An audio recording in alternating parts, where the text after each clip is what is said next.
All right. How's everybody doing today?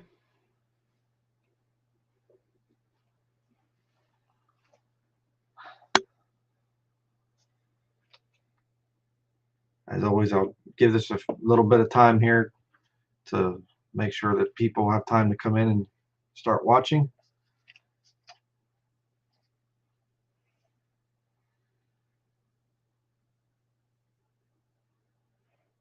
Hi, everybody. Yeah, dream home photos.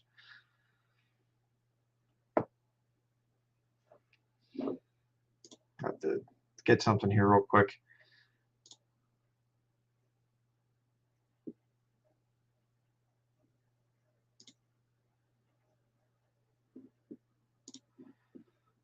Hopefully, everybody's uh, doing well with all this stuff that's going on and everything. Just incredible. Some of the things are happening right now. Definitely a time to be praying about all that's going on.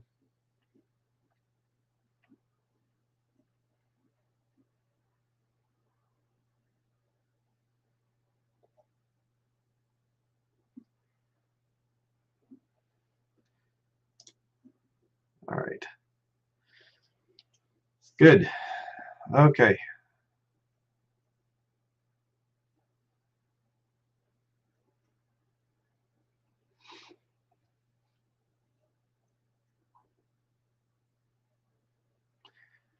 All right. Let's get started. Today, I'm going to talk about why I am not into primitive survival. Okay. Primitive survival stuff, you see these videos and things here on YouTube, and they do these. You'll see this stuff here, the survival challenge. Can go out into the woods and can you survive for so many days, and these reality TV shows and all this other stuff.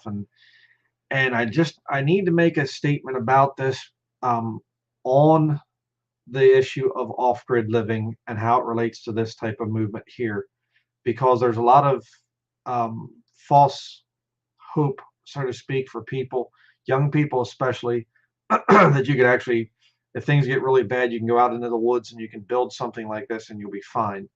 Um, it doesn't work that way. Okay, and I'm going to be talking about that in today's video.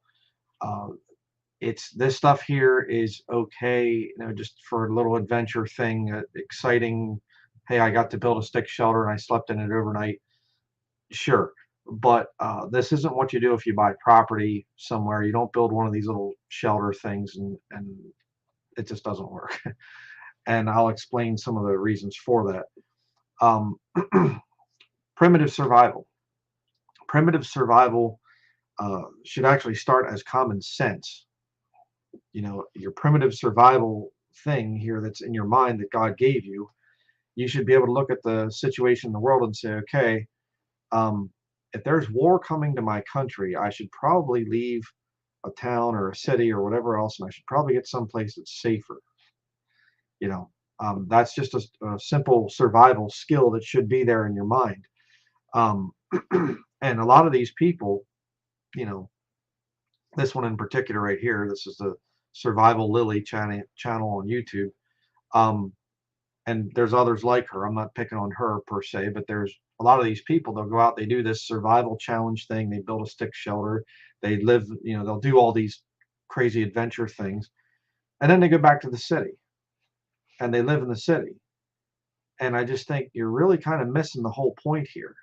I mean, how many of these people, they're showing you how to build stick shelters and all this survival goody stuff, if when the stuff hits the fan or the end of the world as we know it, and yet when the lockdowns happen, they're stuck in the city. What happened to your survival challenges? What happened to going out and building your stick shelter and living in it while everything else is falling apart? Well, see, it didn't work. And that's why I'm saying this is a false hope that a lot of people have. This is not off grid. Okay. I just want you to understand that. Off grid is not this roughing it, you're sleeping in some little hole in the ground with leaves covering you for the night. Okay. You're not going to last very long if you do that. Um, in a real survival situation, you have no other choice. Okay, maybe, but um, I will explain my experiences with some of this type of stuff. Um, Another thing I want to talk about. Well, I'll say this, and then we'll get back into some of the detail of what I would recommend here. Um, Another thing that goes along with a lot of this mindset is they do this thing of the bug out bags and survival gear and everything. Um, a lot of it is stuff that's just junk. I mean, when I first met my wife, she was kind of green on some of this stuff. She didn't really understand it. And she bought a couple of these, um, survival bag things or whatever, some survival website.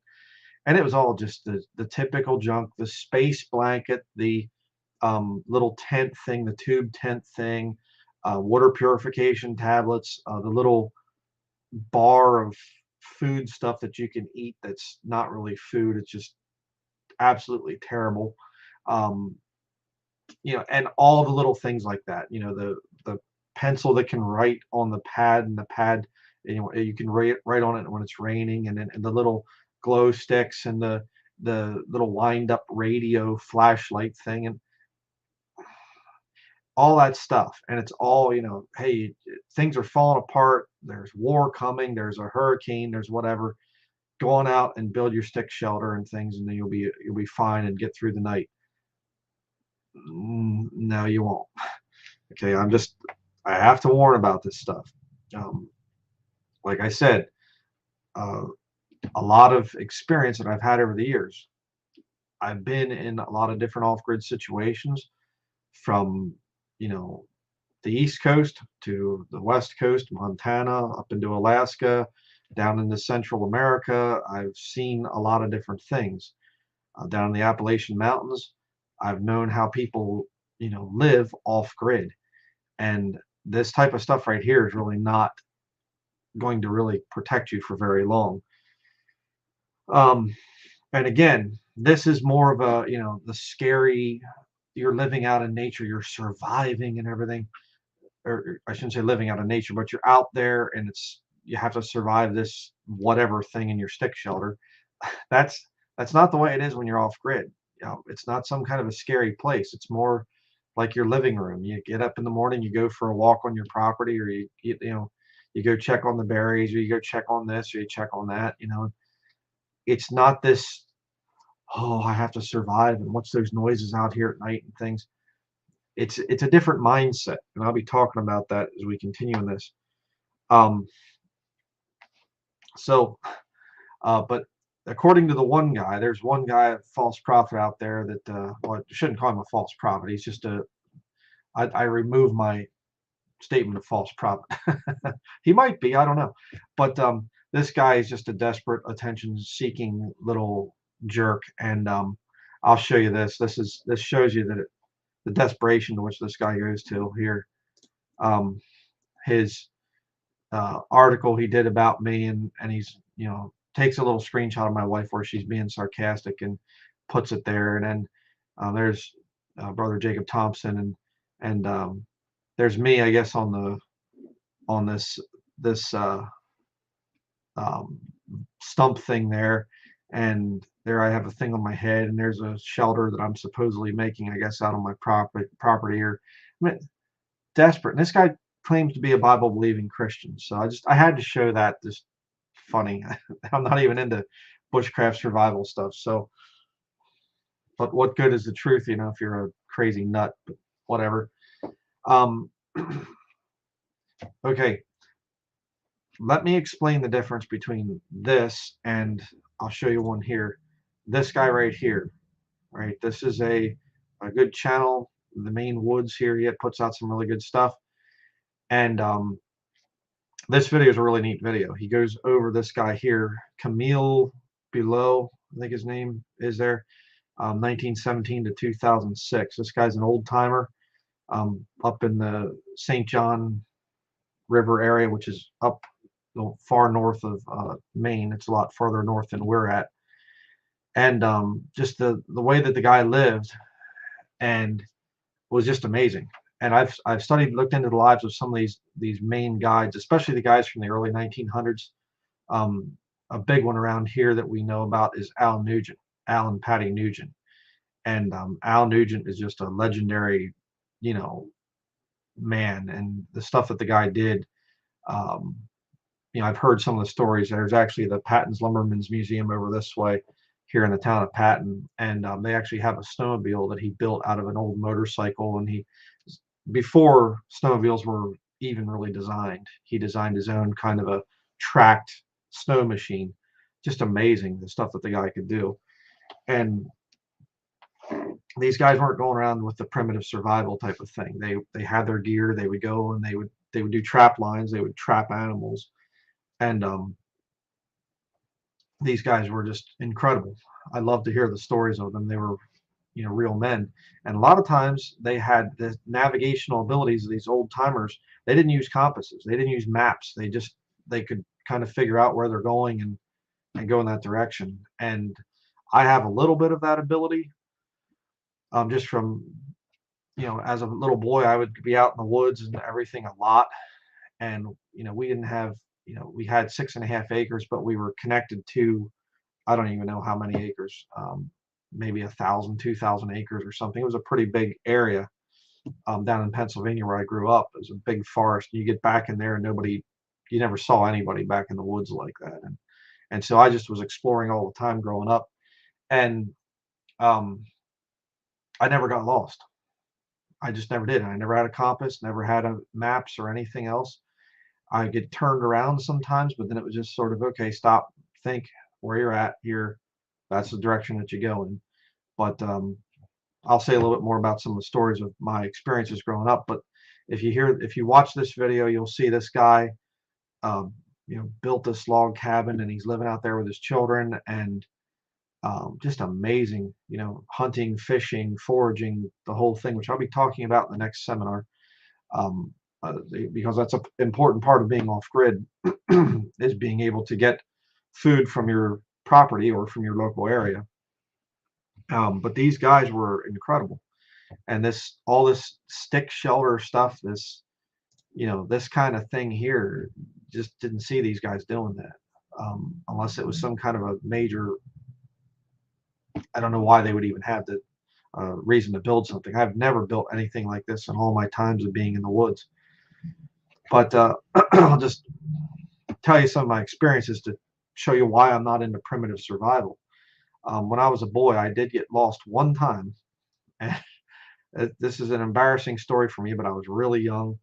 I was about 4 or 5 years old, and my brothers and sisters took me down in the woods, way back down in. There was a little stream down there that we called the Springs. I talked about that in another video. And they left me down there. I mean, a 4-year-old boy. I think I was about 4, if I remember correctly. I remember some parts of this, but I remember them running off, and they left me down there. And I'm thinking, okay, how do I get home? So I just I think it's that way. And I started walking. I got way off of our trail. I didn't have a clue where I was going. And I remember I got up and I could figure out where the field was at. There was an Amishman that had a field that was kind of bordered the woods that went back into where I lived. And so I missed where the trail was going up to our house, and I went way down and then came out near this field. But it was really this huge big thorn patch, briars we call them, but and really bad. And so I, even as a 4-year-old boy, I had that sense of direction of where to go, and I need to go up a hill, and I had to kind of head this way. I couldn't have told you that, it's north, east, southwest, whatever.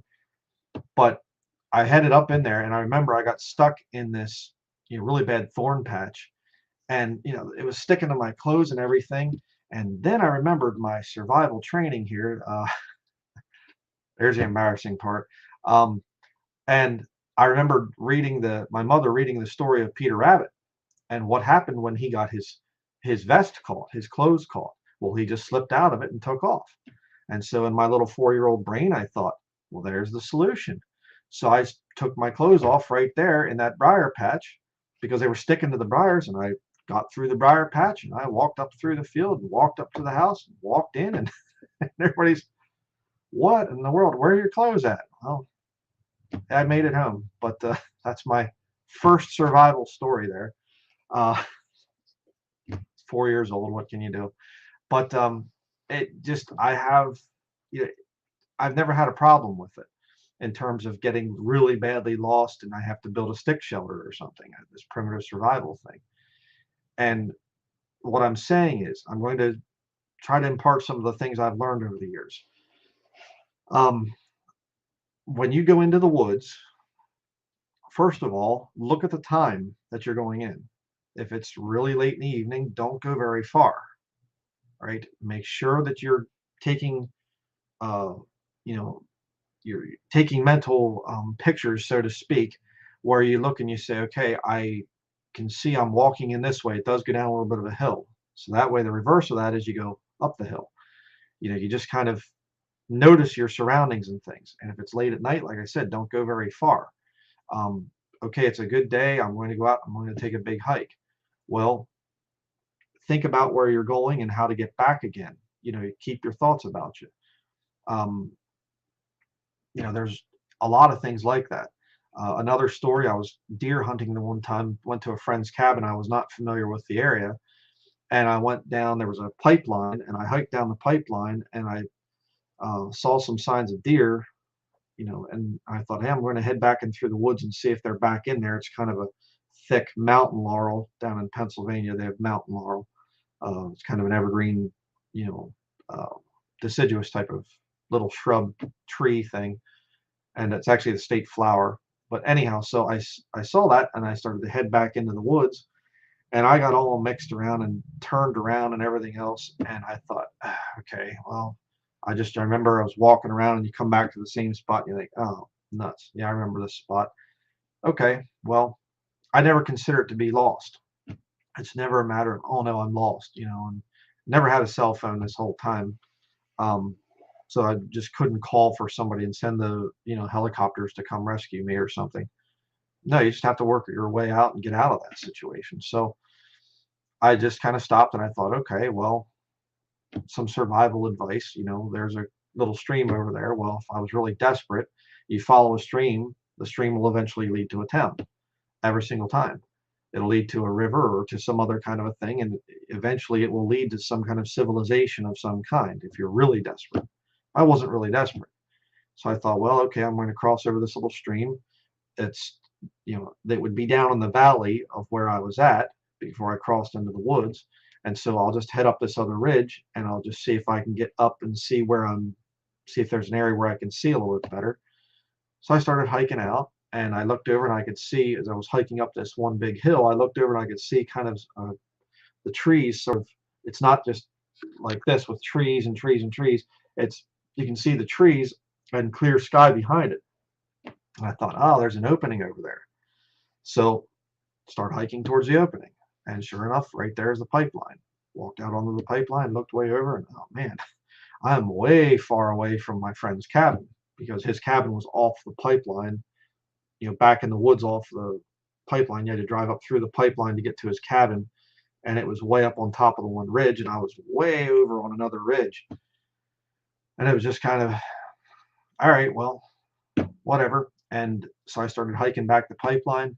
I had to go through some guy's property, and he came out in his truck or whatever else. And by that time I was already through it. And I thought, well, I don't need to talk to the guy. I'm just heading up. I'm not sorry I trespassed on your land, whatever.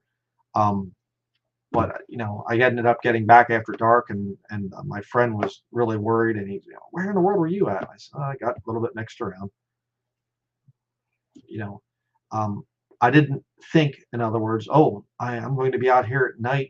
I mean, it was dark till I got back, but I never thought, it never even occurred to me, I should stop and build a fire and build a stick shelter. It never even occurred to me. Um, it's just, my friend's cabin's over there. I'm cold right now. I'm hungry. I'm not going to try to trap a rabbit with a snare or something and build a stick shelter and a fire and cook. No, it's just, I need to get back there. It's hard work and whatever else, okay, I'm going to suffer a little bit, big deal, go back there. And, that's where the cabin's at. And I'm saying that as a way to say, a lot of people, this is their hope. they're thinking to themselves, hey, things break down, I can just run out into the woods, build a stick shelter, and I'll be out there for a week or two, and then I can go right back to my life. No, you can't. Well, you might be able to, but maybe you can't. That's why I'm saying, if you're thinking of going off grid, you have to really change your way of thinking up here. Like I said, all throughout this whole seminar, off grid is 90% here and 10% here. You could be the strongest physical bodied man out there, and if you don't have the right mindset, you're not going to make it. And you can be a scrawny little, very petite woman, and you could go out there and do just great because you enjoy what you're doing. You enjoy the whole lifestyle out there. So another story, our property that we have, I've walked over a lot of it, not the whole thing. It's a pretty big property, and the north border is easy to figure out. The west border, pretty easy. South border is pretty easy. The east border of our property, I cannot get that thing figured out in my head. I go back in there and my head gets all mixed up because there's old logging roads, and they go and they head over towards my neighbor's property, and some of them continue over into their property. And so, our property had been logged, his property hasn't. So, it would normally be, well, there are big trees on this side, smaller trees on this side, the smaller ones are mine and the bigger ones are his. But there's a couple areas where it crosses, and it just gets my head all mixed up. Well, we were snowshoeing last winter, and I was trying to figure my way back in through there and trying to figure where the property line was, and I got over onto my neighbor's property and actually crossed his property and onto another neighbor's property. And I got over there, and I look, and I see this house over through the woods, and I thought, I'm just totally disoriented. I'm thinking, is there a house on my property that I didn't know about? And I thought, no. And I thought, I'm still on my property, aren't I? And figured out, no, wait, that's my neighbor's property. It's his house. What am I? Man, I got really mixed up. And so we backtracked and went back, and I started heading in a different direction, and I was getting all mixed up on that border of the property. Again, there was no stick shelter. I didn't build a stick shelter.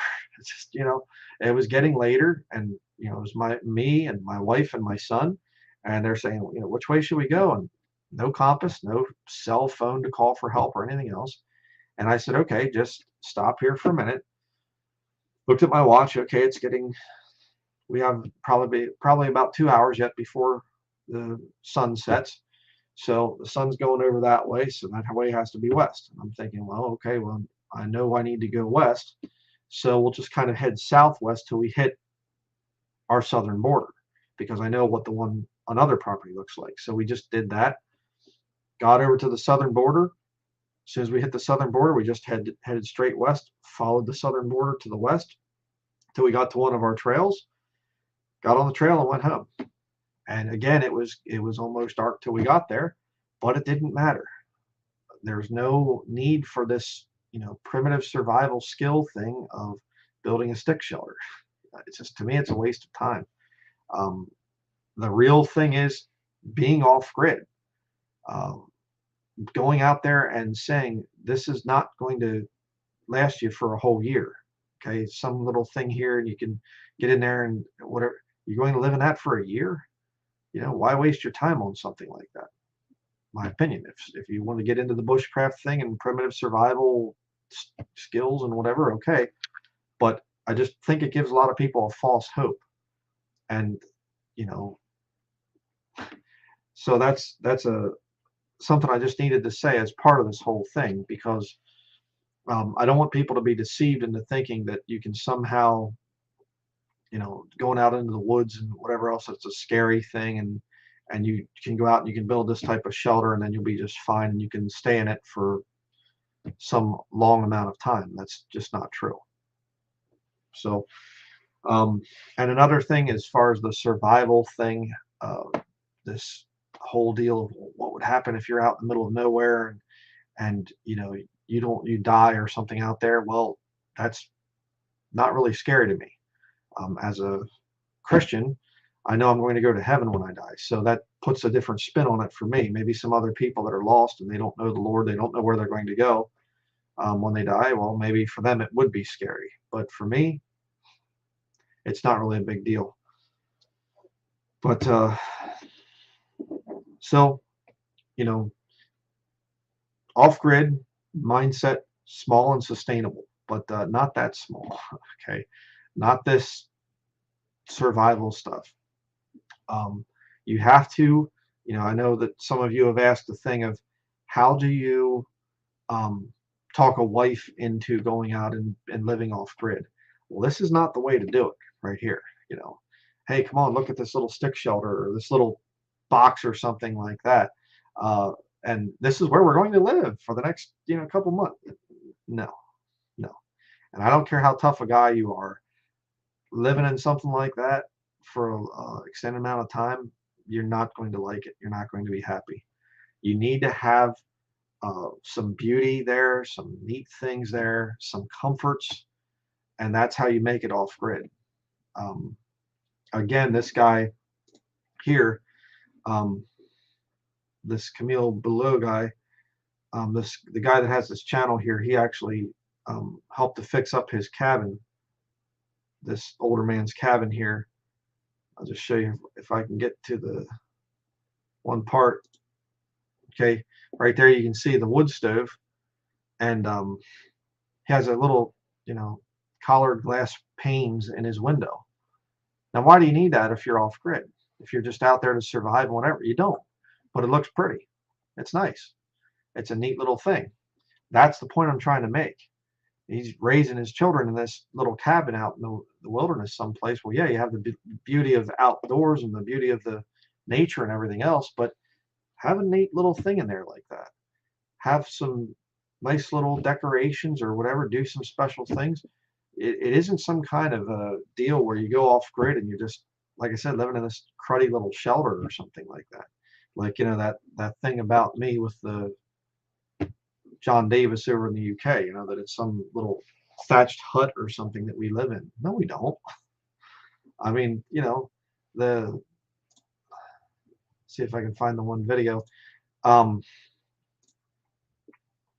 We actually have there's some really neat things about our off-grid tiny house. And this, let me get back here real quick.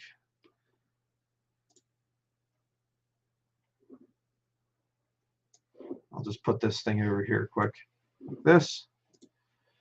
Okay, right there, this one here, that's on our land. It's beautiful property there in the wintertime. Again, there's another one from our land. Here, here, and here. You can kind of see those. I'm sorry, it's not really all that close up or whatever. This is a study right here where you can, the tongue and groove pine right there, that's the inside of our tiny house. Another one on our land, another one there on the land, another one on the land. Here's another one right there inside of our tiny house. We have a whiteboard in there. So, you don't have to, this thing like this primitive survival. I just want to tell people, it doesn't, if you're thinking that this is your hope for the future and whatever else, it's not going to work. You're not going to be able to make it with that. So, and as far as you study early settlers, a lot of the early settlers, they would build a small little log home, very much like this, this guy here, that kind of a log home. You build that, a small little place, and then you have a place to stay in while you're building your actual home out of stone or whatever else, sawing your lumber for your actual house. And so the log home thing, if you actually study the history of log homes were just kind of like modern day tiny homes or modern day mobile homes or whatever else. They were never intended as the final place. Now you get these huge big log mansions and whatever else, and it's terrible to heat those places. especially the kit log homes. A lot of those that makes the logs really small. They don't really work all that great for up north here, but you know, um, log homes were originally just a temporary type of a thing, but they didn't build stick shelters. So just wanted to put that together. I know there's some younger people that are watching this off-grid seminar, and it can be appealing, and you think to yourself, this, you know, stick shelter stuff, and oh man, I could go out there and I could do that. I think I could do that in some park or whatever else, or try to go out into the wilderness. You'd be miserable in it. And so just take it from um, somebody who has experience with this whole thing. And I have camped in tents, and I have done the jungle hammock thing, and that was miserable. I have done some of this type of stuff, and it's not fun. So, I mean, even as a boy, I built two different tree houses, and they weren't stick shelters. They actually had, walls and a roof and, windows and everything. So, but, so I guess we can go to question and answers now. I'll keep that up because I'll do it this way. But if anybody has any questions, thoughts on the whole primitive survival thing or whatever else, let's go ahead and ask some questions.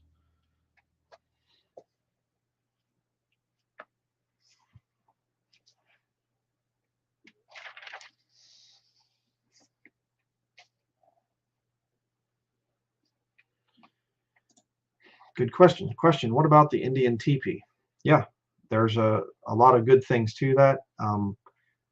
You can survive in one of those. They're very similar. There's different types of sort of tent dwellings that are good for the north. One would be the teepee, the very familiar Indian teepee that kind of goes up, and it's round. Another one would be the Mongolian yurt. Those work pretty good from what I've heard. Wall tents, a canvas wall tent, we had one of those. They do work pretty good. The only problem is with a wall tent and all the other tent type of things, you have to be careful about snow loads getting on them. But I mean, you get people in northern Siberia, and they set up tents, and they put multiple layers of hide on the things, and even with them having, they're out there in the, Siberia, going after reindeer and everything, herding the reindeer and whatnot. Even with that, the women still make it look really pretty and whatever else, and they make it, they decorate it and make it look pretty ornate, because that actually helps to lift the mood and things. Kind of like the stained glass right there, having a little stained glass window in your cabin. It helps with just elevating your mood. Question, what about Dan Price? Check his video on YouTube. Not real familiar with him. Um,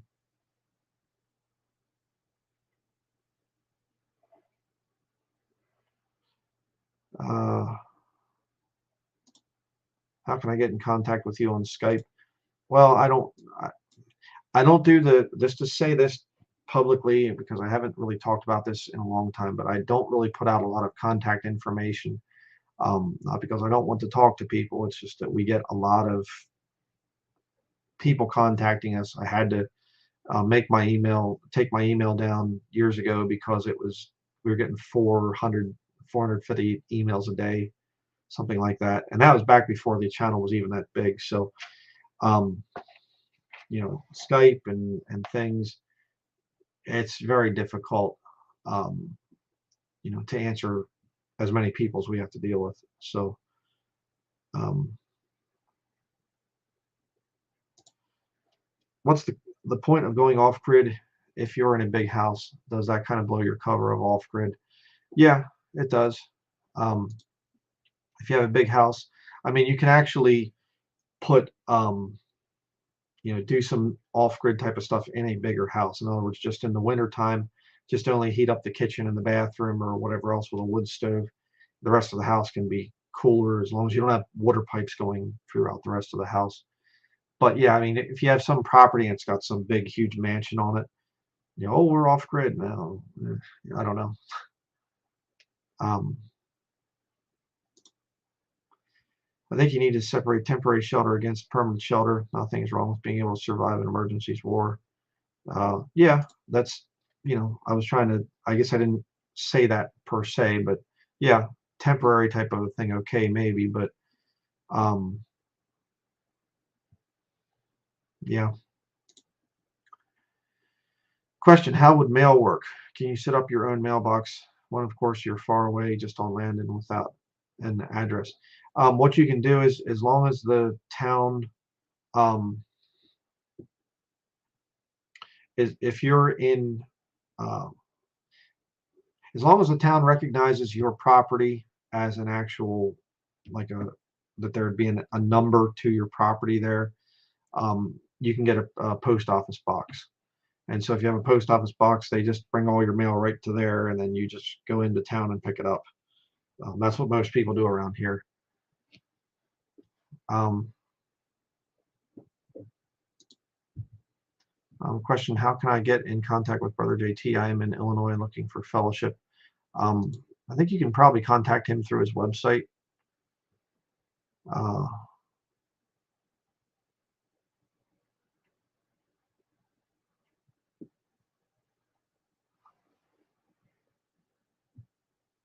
um,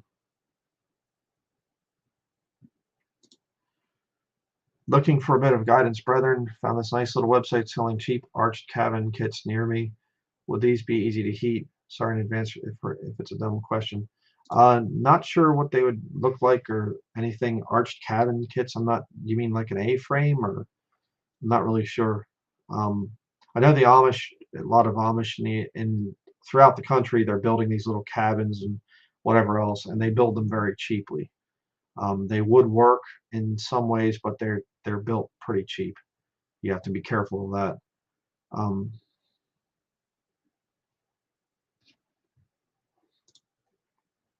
I think the panic behavior is dangerous to being off grid. You should be excited about it. Yeah, that's true.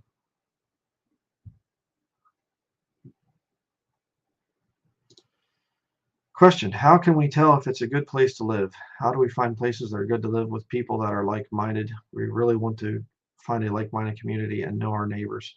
Um, well, again, you're going to run into different things with different areas. Down south, they're going to be a lot more friendly. Up north, they'll be a little bit more standoffish from my experience.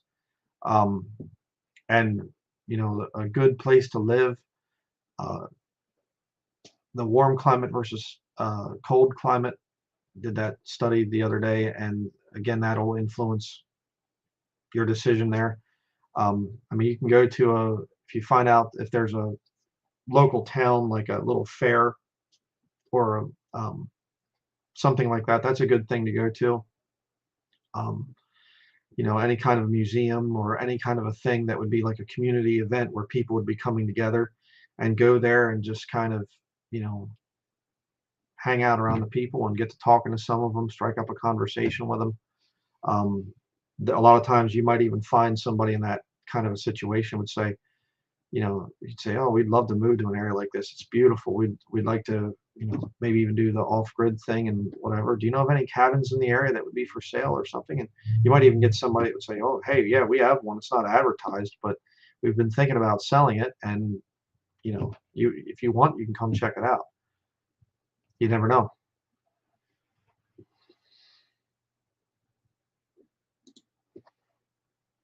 Question, would a small rural village in Mexico that's 20 minutes from a 47,000 population center, I guess, be considered off-grid? Sorry, I'm new to the understanding. Um, well, if off-grid is typically understood to be that's not connected to the power grid, and so you'd have to be dependent on having no electricity, like this place right here that I'm showing the picture of. There's no electricity, there's no light bulbs or anything else. And this is while he was fixing up too, by the way, so don't think, oh, I can see light through the cracks there in the wall, so that must mean that that's how you have to live. No, it's just that the chinking in between the logs fell out. So just to clear that up. Um, but yeah, I mean, if you don't have to be in the middle of nowhere in the wilderness area or something like that to be considered off grid. Um,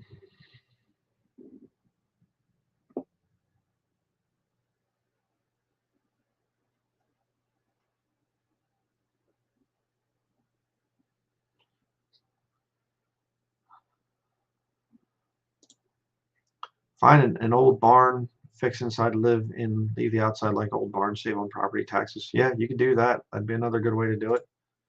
Um, a lot of the old barns, if you can find an old one that's timber framed, like a post and beam, is another way that they say it.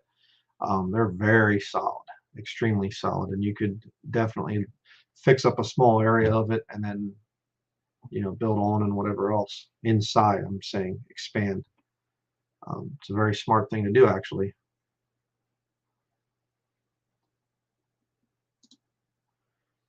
I think the first thing about moving off grid is to scope out the area for job opportunities and some way to use your skills to make an income. Yeah, definitely. Um,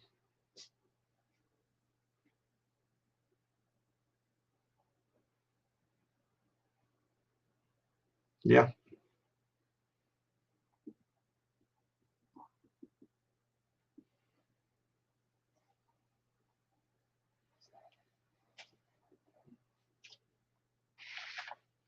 Anybody else have any other questions?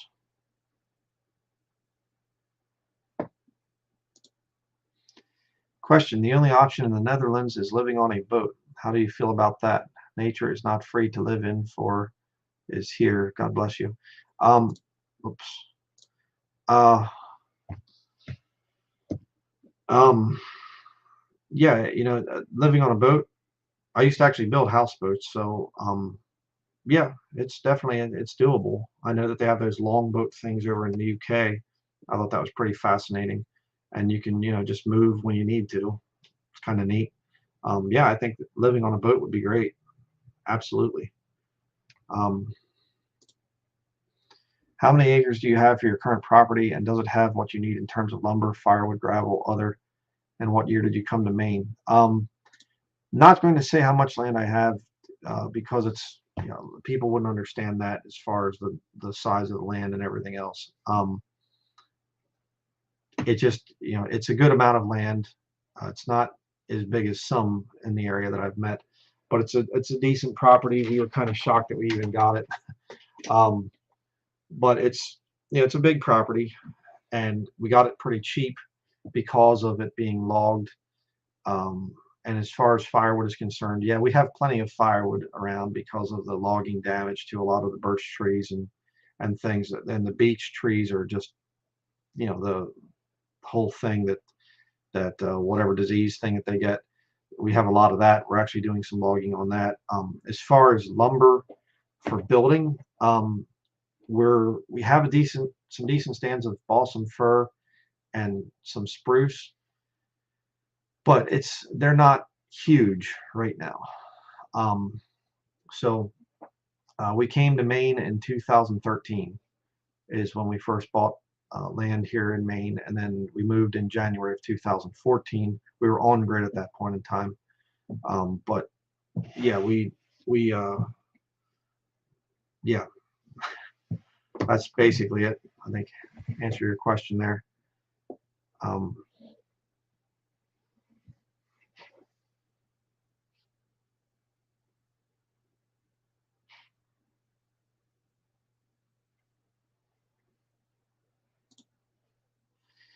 Question: we have to be out of our place in 6 days. I have been working on a camper. Should we just go live in that for a bit on someone's property? Please pray for us as we don't know what to do. Um, yeah, I think that would be a smart thing to do. Again, I can't really answer the question because I don't really know all the details of the situation, and you just have to pray about it. You know, living in a camper and try if you can find somebody that they would say, hey, yeah, come live on our property, and the weather's mild enough that you're not able to, or that you're not going to freeze or something like that. Well, then okay, do that. Yeah. Um,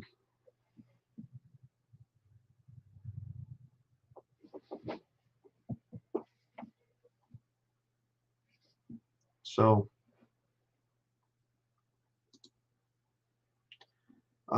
question: how are you doing after your last video about your father? I've been praying for you and your family.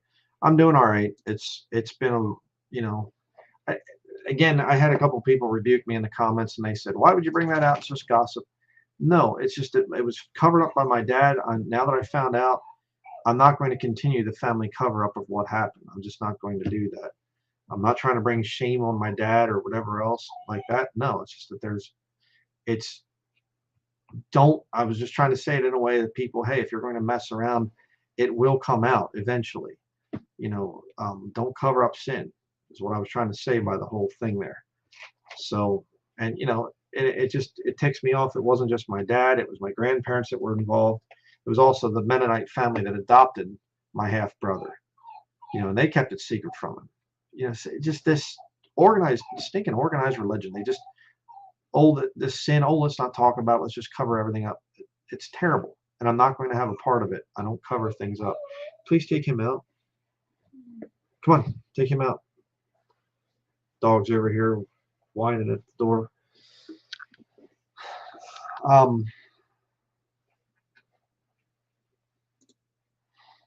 How long did it take you to build your off-grid house? Just curious. Well, I don't have an off-grid house. We have a tiny home, and that did not take that long. It was pretty quick, actually, fairly easy to build, because it's already it's what I said about my one video about the recycled housing. It's just a matter of building some walls and insulating a few things and whatever else, putting a wood stove in and whatever. So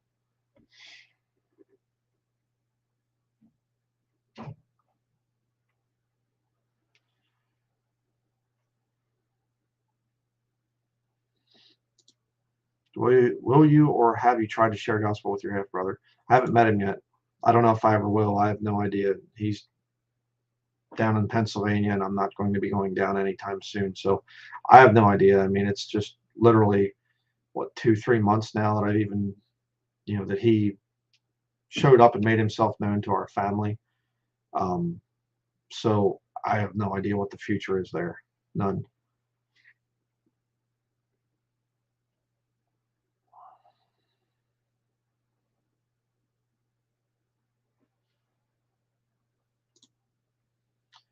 Question off topic: is the man of sin in the translator's letter to King James the same as the beast in Revelation 13:3, both having wounds? No, it's actually talking about the Pope, is what they were talking about in their, introductory thing there in the King James Bible.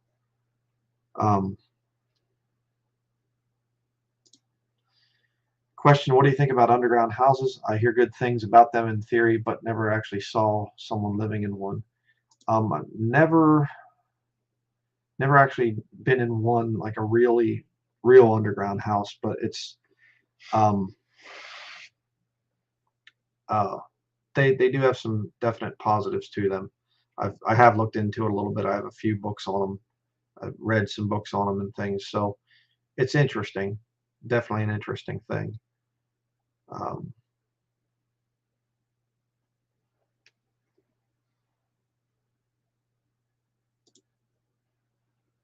Question: the type of off-grid house will depend upon the country. Yeah, it can.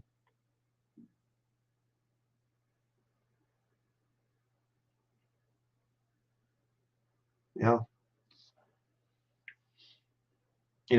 If I talk too much about where we live and our actual property and everything else, people start to make trouble and whatever else too, So I've already had people on YouTube that have brought out the location of our land that we have, and they're, it's just, it's irritating. So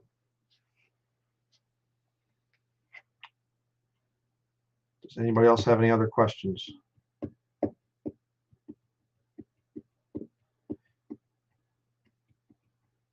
Right now, our biggest issue with our property in terms of timber is the popple that we have. Or quaking aspen, you can call it either one.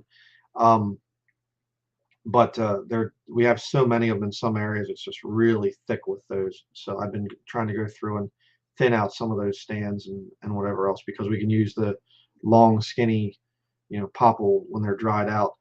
They burn pretty good in our rocket stove. One rocket stove that we have here, actually, at this place. So was doing that a lot this summer.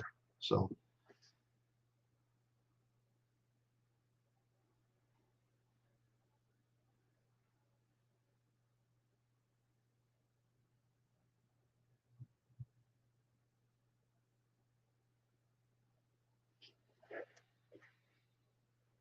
So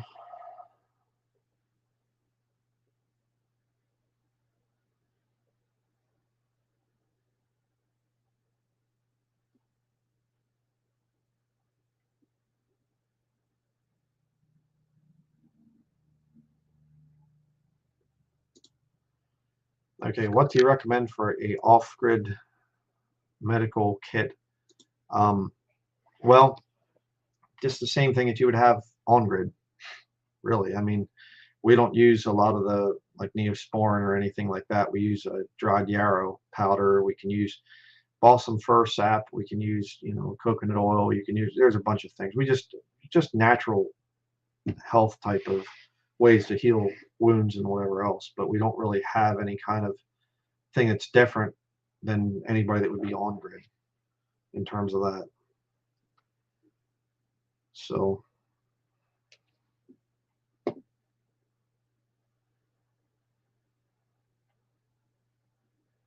but if you're a younger person and you really want to learn how to um, navigate through the wilderness, and not wilderness, but just through the woods and whatever else, hunting is a really good thing to get into.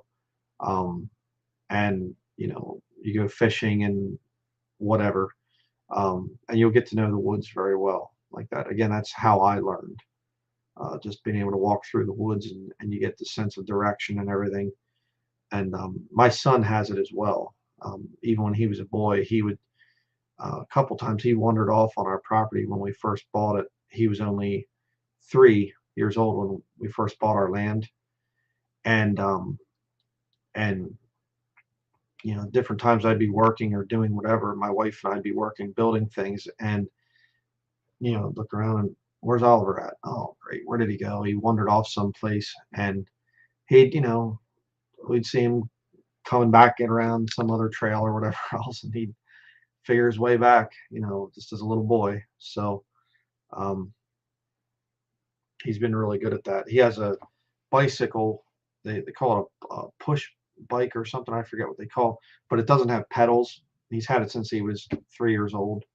Bought it for his 3-year-old birthday, and it has, you can get the little black skis that go on the thing, and you can put the wheels down in and you strap them into these skis, and so he can go on top of the snow that way. And I remember as a three, no, he would have been 4. No, actually, no, he would have been 3 when he. Okay, I was thinking of that winter, but yeah, it was when he was 3, and he would get on top of the snow, and he went so far back into the one part of our property, we could barely even see him anymore. And just finally turned around. I couldn't call back to him; he was way back in, and finally he just turned around and made his way back up to us again. So um, you get out in nature. You're not afraid of it. It's keep your wits about you. You won't get lost. You don't need to build some kind of survival thing and whatever. So um, how to start a fire with kindling. Kindling is what I think the word you're looking for. Kindling. It's just smaller version of split firewood is what it is, and you can do that. Birch bark works really good off of trees. Um, there's a lot of different things that you can use to start a fire. Um,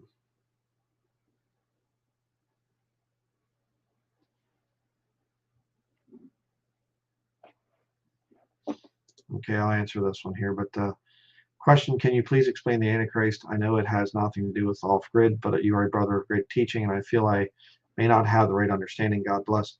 The Antichrist is going to be a physical man. The Reformed theology teaches that the Antichrist is a system, the papal system, and that every pope is an Antichrist and Antichrist, but there is no such thing as the Antichrist. Well, that's not true. It's a man that comes in the future claiming basically to be Jesus Christ, and he will rule over the whole world. The world's going to worship him. They're going to use all the media and everything else um, to really make him look like he's God. And it's going to be a bad time. He will be the head of the Catholic Church. That's what the Bible teaches. I'm not just, Catholic bashing here or something like that, but that's just what the Bible teaches. So and there will be a mark that will be required to show allegiance to him and to be part of his smart technology system. So I think we're a few years away from it, but it's approaching. Question, what do you think about horses? Great investment if you have grazing land. We actually plan on getting horses at some point in time. We just need to get a few things figured out in terms of our property and whatever. Right now we're dealing with thieves, which is really ticking me off. And because I think that they must watch us here or something like that. When we're down in town, then they'll hit our property, and it's making me mad. So I'm going to be doing some more things to catch them in the future. I'm not going to say a whole lot more. Again, that's another reason why, I appreciate the fact how much land do you have just as a normal, it's a good question, but I can't say a whole lot online about the location of the land and whatever else. Just can't do it.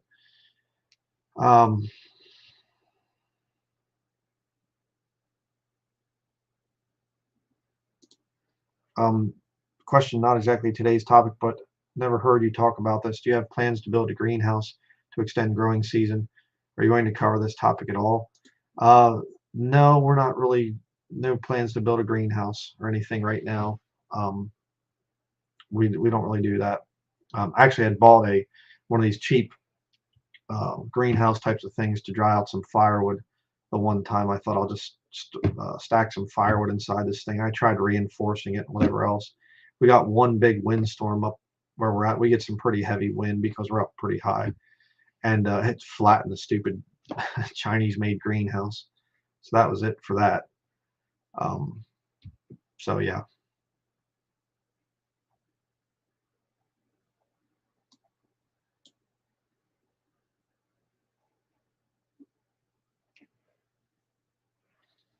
So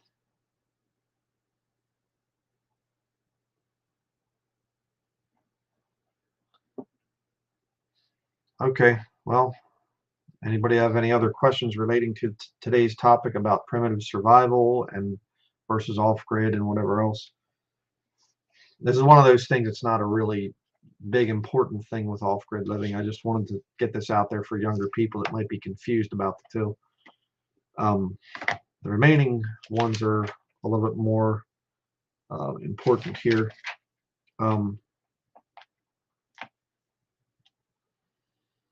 But the one for Monday, because today will be last for this week, the one for Monday is going to be the subject of growing food, raising food, and finding food.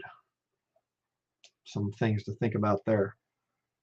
And we'll have just going to be 4 days next week, and that will be it. So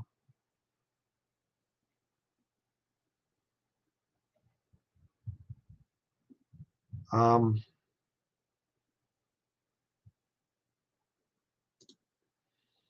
you tell me what kind of music you listen to, and can you make any recommendations? Well, that would be a whole other video. We like bluegrass music, old bluegrass music, classical music, hymns, instrumental hymns. There's a London Symphony Orchestra, I think it is, Hymns Triumphant. That's really good. CDs, very good. Very good music. So, all right, well, that's going to be it. Thank you to everybody out there for watching. Thank you for your questions.